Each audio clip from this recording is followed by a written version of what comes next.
या भागाचा गेले 8 वर्ष विकास झालेला नाहीये।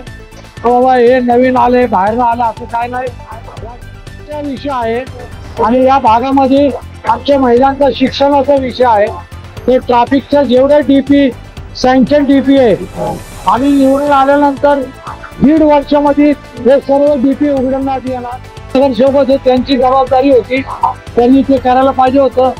मी ज्या एडवोकेट अय्यूब शेख के जन्मदिन पर सामाजिक उपक्रमों के साथ मानवता का संदेश।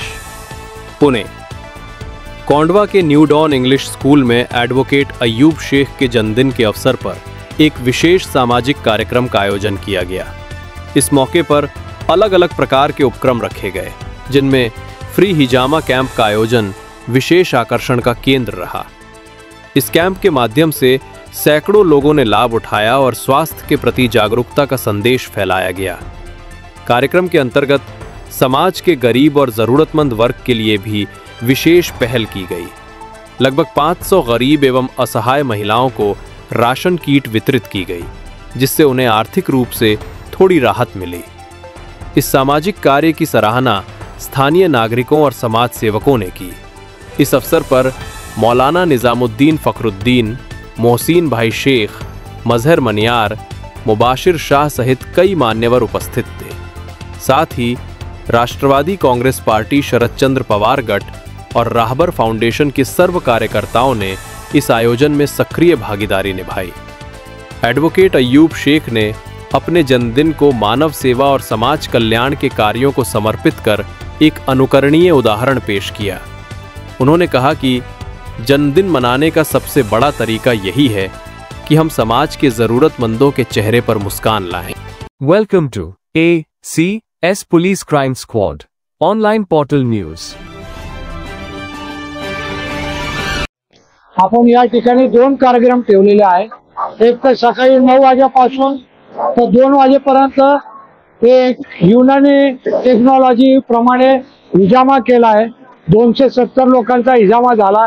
तसेच या ठिकाणी जवळजवळ आतापर्यंत 700 कुटुंबांना राशन वाटपचा कार्यक्रम या ठिकाणी केलेला आहे। अजून काय कमी पडलं तर ते अजून वाढवता येईल असं प्रोव्हिजन करून ठेवलेलं आहे। येणाऱ्या नजीकच्या काळात महानगरपालिकेची निवडणूक आहे। राष्ट्रवादी पार्टी शरद पवारच्या माध्यमातून आम्ही सर्व टीम चांगल्या पद्धतीने एकजुटीने काम करू। या भागाचा गेले 8 वर्ष विकास झालेला नाहीये। हा भाग विकासापोटी वंचित राहिलेला आहे। तर नवीन पद्धतीने नवीन जोमाने आम्ही काम करू। मी हे गेले 30 वर्ष ही माझी शाळा आहे, त्या शाळेत आपण आहे। लोकांचं असं म्हणणं मी बाहेर आलो तर 30 वर्षापूर्वी या शाळेची स्थापना झाली। मला देवाने बुद्धी दिली आहे। मी महानगरपालिकेत 2 टर्म निवडून आलो, माझी मिसेस निवडून आलेली 3 वेळा। अशा पद्धतीने आमच्या समाजाचा आपल्या भागाचा विकास करण्यासाठी सुप्रिया ताईंनी मला सांगितलं, म्हणून या भागात मी काय नवीन नाही, मी बाहेरचा आहे। या भागात ही 30 वर्ष जुनी माझी शाळा आहे। तर तुम्ही काय गैरसमज करत असाल माझ्या बाबतीत, बाबा हे नवीन आले बाहेर आलं असं काय नाही। या ठिकाणी माझी शाळा आहे, माझं ऑफिस आहे।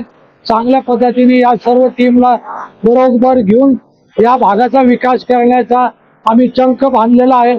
चांगल्या पद्धतीने विकास करू। सर्व धर्म समभाव या माध्यमातून एक चांगल्या विकासाची नांदी या ठिकाणी आम्ही करू, एवढंच या ठिकाणी आपल्याला सांगतो।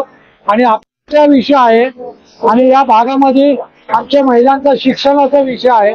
ते ट्रॅफिकचं जेवढे डीपी सँक्शन डीपी आहे, आम्ही निवडून आल्यानंतर 1.5 वर्षामध्ये हे सर्व डीपी उघडण्यात येणार।